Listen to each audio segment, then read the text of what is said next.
된단 말이에요. 점액도가 높아지게 돼요. 피가 끈적끈적해서 이제 피 찌꺼기가 생겨서 혈관의 통로를 혈관 벽에 그게 붙게 된단 말입니다. 우리 몸은 어떤 식으로든지 자정작용, 스스로 깨끗해지려고 하는 작용이 있습니다. 그런데 자 보십시오. 우리가 상한 음식을 먹게 되면은 어떻습니까? 부패한 음식을 먹게 되면은 설사를 하고 복통이 일어나죠. 그것은 우리 몸에 그러한 부패한 음식이 남아 있으면은 우리가 피해를 입기 때문에 그걸 밖으로 내보내서 나를 보호하고 음식을 들어오지 못하게 하기 위해서 통증을 일으킨단 말이에요. 우리가 과음하거나 과식하게 되거나 그렇게 되면 어떻습니까? 우리는 위와 간이 피해를 입기 때문에 토하게 해서 나를 보호한단 말이에요. 감기에 걸리게 되면은 열을 올려가지고 감기균을 죽이려고. 요즘 뭐 해열제를 이렇게 많이 쓰고 있는 경향이 있지 않습니까? 그건 정말 잘못된 것입니다. 열이 너무 많아가지고서 우리의 뇌 손상을 입을 정도 위험도가 아니라면 열이 오른 것이 아주 좋단 말입니다. 그렇게 해서 땀을 나게 하거나 기침 가래를 통해서 밖으로 배설시킨단 말이에요. 우리 몸속에 잘못된 음식 때문에 독이 많으면은 아토피라든가 만성 피부 질환처럼 해갖고 땀구멍을 통해서 독을 계속 배설시킨단 말이에요. 알레르기 비염처럼 코로 콧물을 계속 나오게 해가지고서 좋지 못한 걸 배설시킨단 말이에요. 이런 걸 전부가 다 사실은 자기 몸을 깨끗하게 하기 위해서 치료하고 있는 거란 말입니다. 똑같아요. 혈액 내에 오염이 되어 있어서 혈액이 끈적끈적해지게 되고 피찌꺼기가 생기면 그게 우리 몸의 혈관의 길이를 약 10만 킬로미터 정도로 길이로 추정합니다. 서울까지 거리에 한 200배 정도 되겠죠. 이 긴 혈관을 두 주먹 크기의 심장의 힘으로 이걸 이제 보내려고 한단 말입니다. 그리고 이제 혈류가 피가 끈적끈적하니까 그대로 닿으면 갈 수가 없기 때문에 될 수 있으면 혈관의 가장자리로 끈적끈적한 것을 채워서 중간으로 피가 지나가도록 이렇게 스스로 자정작용을 해요. 그래서 끈적끈적한 피나 피찌꺼기가 혈관 가장자리로 몰려서 붙어있는 상태. 그게 고지혈증이고 동맥경화입니다. 그래 어떻습니까? 이제 혈관은 탄력성이 있어야 되는데 혈관이 굳어지니까 그리고 혈관의 통로가 좁아지고 피는 끈적끈적하니까 심장이 그 피를 전신에 보내려면은 종래와 같은 낮은 압력을 가지고 안 되겠죠? 안간힘을 쓰면서 높은 압력을 해야 된단 말이에요. 그게 고혈압이란 말이에요. 자, 혈액 내에 오염되어 있는 물질 속에 당분이 대사되지 못해가지고서 혈당치가 높으면 그게 당뇨란 말이에요.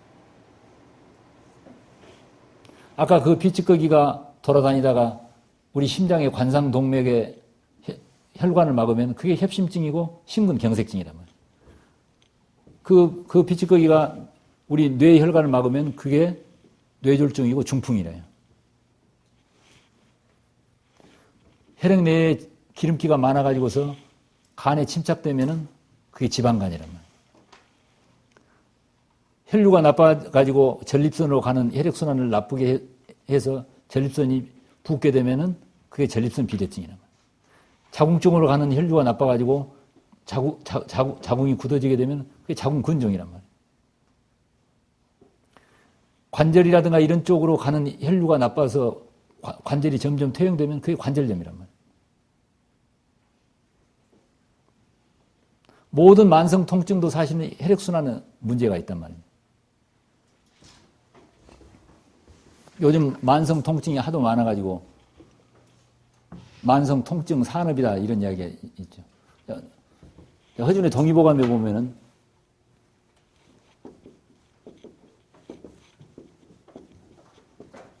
요즘은 여러분이 통증 환자를 너무 많이 만나기 때문에 이 개념을 꼭 이해하십니다.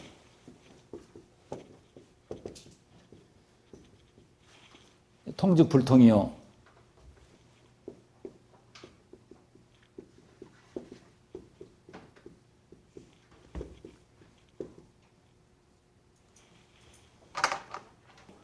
피가 소통이 안 되기 때문에 통증이 있다.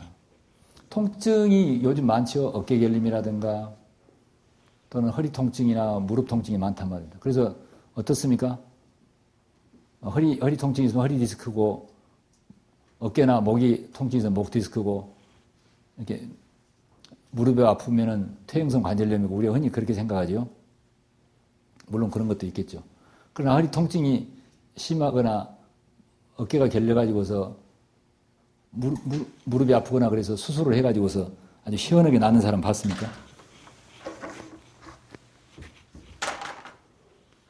일시적으로 통증이 완화되는데 왜 통증이 근본적으로 잘 안 되느냐 하면은 피의 소통이 안 되기 때문에. 통증이라고 하는 것은 그 통증 그 자체가 병이 아니라 통증이 있다 그 이야기는 허리가 아프다거나 어깨가 아프거나 이렇게 하는 것은 피가 소통이 안 돼요.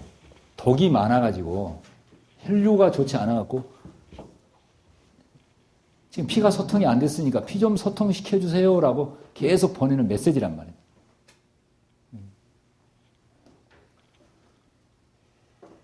그래서 혈액 내에 피 찌꺼기를 해결해갖고 혈류를 좋게 하지 않는 한에서는 통증은 해결이 안 됩니다. 저는 이제 날마다 환자를 보는 일을 하고 있는데 저한테 이제 통증 환자들이 많이 옵니다. 근데 그 통증 환자들에게 어떤 치료를 해도 안 듣는 경우에요.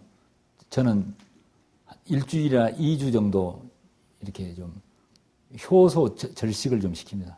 밥을 굶긴단 말입니다. 그 대신 과일이나 효소 발효되는 것을 먹여요. 그렇게 하게 되면은 피찌꺼기가 이렇게 사라진단 말입니다. 조금 이따 그런 이야기를 좀 하겠습니다. 아까 우리가 그 환자들한테 제가 다 한결같이 1주 내지 2주 정도 효소 절식을 시켰죠. 그렇게 하는 것은 이 독을 없애게 하기 위한. 왜 밥을 먹지 않고 이렇게 과일이나 채소 발효액을 먹게 되면은 피 속에 독이 없어지는가?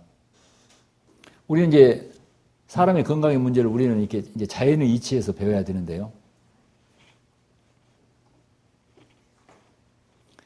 제2의 이야기가 좀 빗나갑니다만 제2의 히포크라테스라고 하는 르네상스 시대의 아주 위대한 의사가 있었습니다. 파라켈수스라고. 이야기가 좀 옆으로 되는데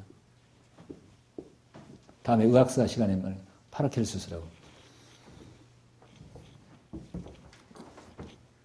이 사람은 16세기에 스위스 바젤 대학의 의과대학 교수로 이제 부임을 했는데요. 첫 시간에 당신은 이 갈레누스 의학의 전성기였습니다. 우리 의학의 역사를 보면은 BC 500년에서 AD 500년까지 1000년이 히포크라테스 의학이고 AD 500년에서부터 르네상스 시대까지 1000년 동안이 갈레누스 의학입니다. 이제 이 두 의학은 사실은 오늘날 우리의 동양의학과 비슷합니다. 네 개의 체질로 보고 어떤 것이 지나치면은 사해주고 모자라면 보호해주는 이제 그런 체질론이란 말입니다. 그래서 사실은 그 동양의학이냐 서양의학이냐라고 구분하는 건 옳지 않다. 과학혁명 이전까지는 서양의학이나 동양의학이나 다 똑같이 그런 체질론이고 전체론적 의학이었단 말입니다. 그래서 의학을 동서의학으로 구분하지 말고 전통의학과 근대의학으로 이야기해야 된다. 이렇게 하는 학자도 있습니다. 아무튼 파라켈수스가 의과대학에 부임할 교수로 부임한 첫날 갈레누스 의학의 교과서를 탁자 위에다가 이렇게 쌓아놓고 학생들 보는 앞에서 불태워버렸습니다. 의학의 발전을 가로막는 가장 큰 장애가 정통의학이다. 오직 환자와 이렇게 자연을 잘 관찰하라. 오직 진실만을 추구하라. 그런 유명한 강의를 했습니다. 그러니까 결국은 우리가 환자를 잘 관찰하고 자연을 잘 관찰을 해야지. 앞에 써놓은 의학의 교과서, 다른 사람이 써놓은 의학의 교과서 그것만 달달달 외워가지고 그것이 아니면 의학이 아니다. 오늘날도 그런 경향이 많이 있습니다. 그래서 이제 불태워버렸어요. 그래서 파라켈수스는 그 당시에 이단이었습니다. 당시에 전혀 인정을 받지 못했는데 파라켈수스 사후 약 200년 후부터 인정을 받기 시작했고 21세기에 들어와서 지금 파라켈수스를 다시 배워야 된다고 하는. 그래서 뭐 이게 의학의 황제다. 뭐 제2의 히포크라테스다. 이제 이런 말을 든 의사인데요. 우리가 이제 자연을 잘 관찰해야 된다 하는 게 야생 동물에게는 병이 없습니다. 야생 동물들이요. 중풍에 걸려갖고 절룩거리고 다니거나 암에 걸리거나 야생 동물 병이 없단 말이에요. 야생 동물은 결코 과식을 하지 않아요. 소나 말이나 코끼리가 아무리 배가 고파도 풀을 먹지 결코 고기를 먹질 않아요. 아프면은 좀 다치거나 그러면 아프지도 않지만 다치면은 그냥 굶습니다. 야생동물은. 그래서 몸에 반려를 해요. 그러니까 자기 몸을 치유하는 면역력을 회복하는 제일 좋은 방법은 음식을 절식하고 몸에 열을 내는 거예요. 이렇게. 그러니까 우리가 지금 만병일독에 있어서도 사람들의 건강을 회복하는 데서 중요한 점이 피의 독을 해독하는 건데 피의 독을 해독하는 제일 좋은 방법이 밥을 굶는단 말입니다. 이 이야기 들으면 좀 우습게 생각하죠. 오늘날 많은 의사들이나 한의사들이 영양 섭취를 잘해야 된다. 영양분을 못 먹으면 링겔 주사를 통해서라도 영양을 공급하려고 하죠. 물론 그것이 필요하겠죠. 그러나 만성 질환에 있어서는 우리가 그걸 잘 생각을 해야 된단 말이에요. 그 통증 환자들이 오늘날 통증 산업이라고 이야기할 만큼 왜 이렇게 많으냐? 지금으로부터 약 50년 전이나 60년 전에 비해서 통증 환자가 훨씬 많아졌습니다. 근데 그때보다도 노동 강도는 훨씬 적어졌어요. 자, 우선 보십시다. 부인들 경우에 한 5, 60년 전에요. 우리 어머니나 할머니들은요. 시골에서 농촌에 살 때에 아침에 새벽에 일어나서 동네 우물에 가가지고 물동이에 물을 리고 와서 아침밥을 짓기 시작합니다.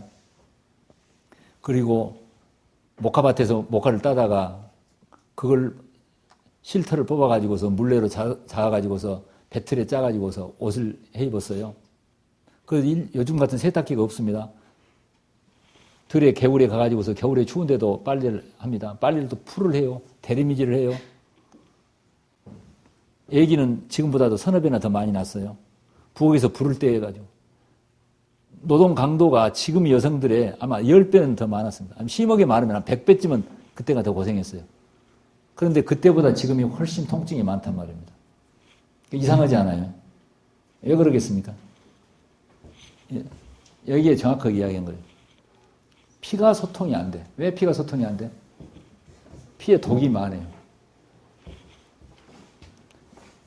고혈 당뇨 환자가요. 지금 한 500만 명 정도 되는데요. 해방 직후 같은데 그때 글쎄 아마 그때는 의료 통계도 적지만은 몇만 명도 안 됐을 겁니다.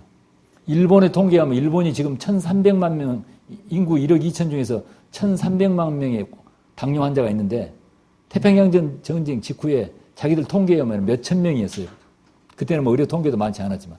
근데 지금 얼마나 많아요. 왜 그렇습니까? 피찌꺼기가 많아서 독이 많단 말이에요. 왜 독이 많아요? 과식을 한단 말이에요. 그다음에 스트레스는 더 많아. 옛날보다 먹고는 잘 먹고 사는데 마음은 옛날보다 더 안 편하단 말이에요. 거의 걷지를 안 해요. 운동이 부족해요. 햇빛을 쬐거나 걷지를 않기 때문에 땀이 날 기회가 없어요. 해독을 시키지를 못해. 그래서 이제 피가 오염됐어요. 피가 오염돼서 아까 이야기했죠? 피가 오염돼서 피찌꺼기가 있으니까 동맥경화가 오죠. 피가 잘 안 가니까 어떻습니까? 심장의 압력을 높이니까 고혈압이 오죠. 아까 봤죠? 그거하고 통증 환자가 많은 것하고 다 연결된다는 거 이해가 되시나요? 그래서 만약에 통증이 있다. 그럼 그 통증 환자는 피가 잘 소통하도록 피의 독을 해독을 시켜야 돼요. 제 경험에 의하면은 저는 통증 환자들에게 두 가지 방법을 많이 씁니다. 하나는 일단은 야채나 과일, 효모 절식을 시킵니다. 당근 주스나 그런 걸 먹게 하고 1주나 2주 정도 밥을 먹지 않는단 말이에요. 그 후에 그분들은 너무너무 좋다고 그래요. 그리고 아픈 부위에다가 저는 이제 흡각 사열도 많이 합니다. 그러면 아주 까만 피의 독비, 피찌꺼기들이 나온단 말입니다. 물론 이 방법이 맞는 건 아니겠지만은 거의 대부분의 통증 환자들에게는 통하니까, 피가 잘 소통하니까 불통돼 버려요. 이 통증은 뭐냐? 피가 불통되고 있다, 소통이 안 되니까 제발 좀 피 좀 소통되게 해달라고 나한테 메시지를 보낸 거예요.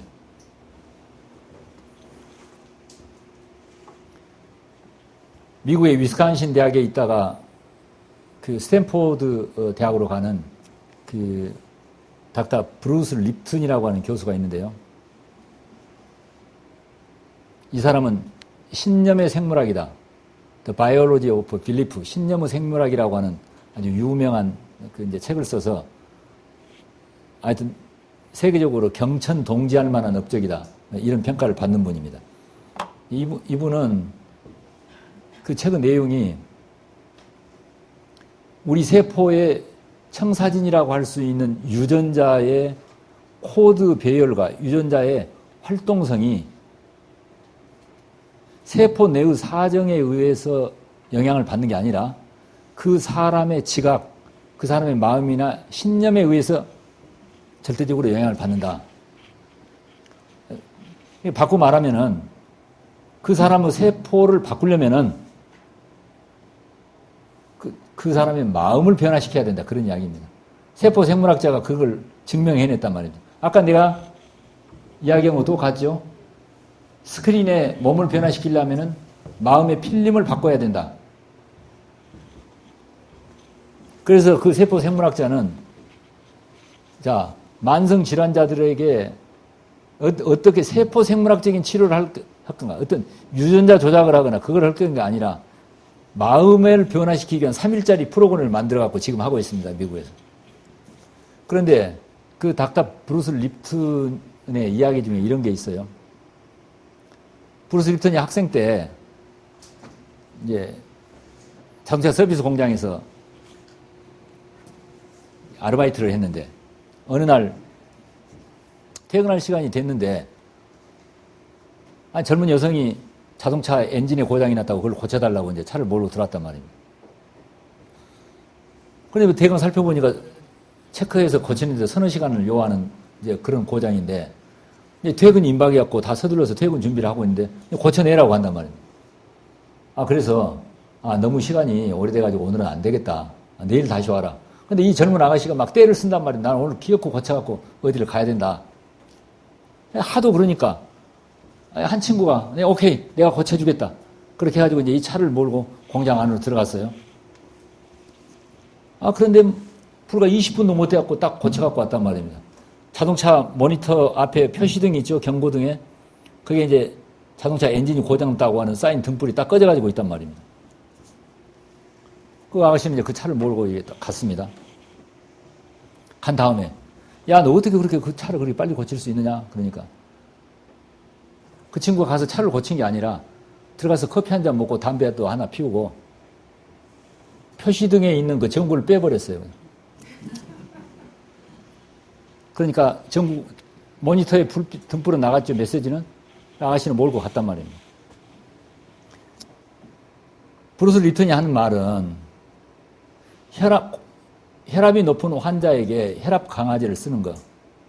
혈압이 높다는 것은 약을 써가지고 숫자를 낮추라는 이야기가 아니라 피 찌꺼기가 혈관 안을 막고 있으니까 그걸 청소를 해서 압력을 높이지 않고도 피가 잘 가게 해주라는 자동차 메시지란 말이에요. 혈당이 높다는 것은 혈당 강아지만 써가지고 하라는 게 아니라 당신의 몸에 피 찌꺼기 속에 당이 대사되지 못한 게 너무 많은 독이 있으니까 혈관을 청소하고 근본적으로 생활 방식이나 섭생이라든가 이런 걸 바꿔가지고 피의 오염을 해결해달라는 메시지란 말이에요. 통증이라고 하는 게 뭐냐? 피가 소통이 안 돼서 죽을 지경이니까 그것만 해달라. 피를 오염을 해결해달라는 메시지란 말이에요. 그런데 그 메시지를 보면은 피를 오염을 해결해야 되는데 피 오염은 해결하지 않고 혈압을 낮추는 약이라든가 혈당 강아지라든가 통증이 있을 때 진통제를 쓴다든가 이렇게 하는 것은 자동차 엔진이 고장나는데 그걸 고치지 않은 채 메시지 등불에 전구를 빼버리는 것과 같다. 오늘날 대부분의 환자들이 그런 식 치료를 하고 있다. 그러면은 그 아가씨는 지금 자동차를 몰고 갔는데 어떤 일이 생길 수 있습니까, 앞으로? 예?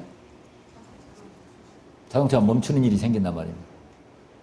오늘날요, 제가 아무 능력이 없는데 제가 이제 방송 강의를 몇 번 한 관계로 어려운 환자들이 전국에서 좀 많이 왔습니다. 암 환자나 이런 분 많이 와요. 내가 그분들을 어떻게 제 재주는 뭐 치료할 능력이 없는데 오히려 그 환자를 통해서 제가 배우는 바가 많습니다. 한국에서 요즘요, 서너 명 중에서 한 명이 암으로 죽습니다. 제1 사망 원인이란 말입니다. 통계에 의하면 3명 중에 2명이 암에 걸린다고 그래요. 근데 이건 옛날에는 아주 그렇게 많지가 않았어. 아까 이야기했죠? 고혈압이 4명 중에 1명이 고혈압이란 말이에요.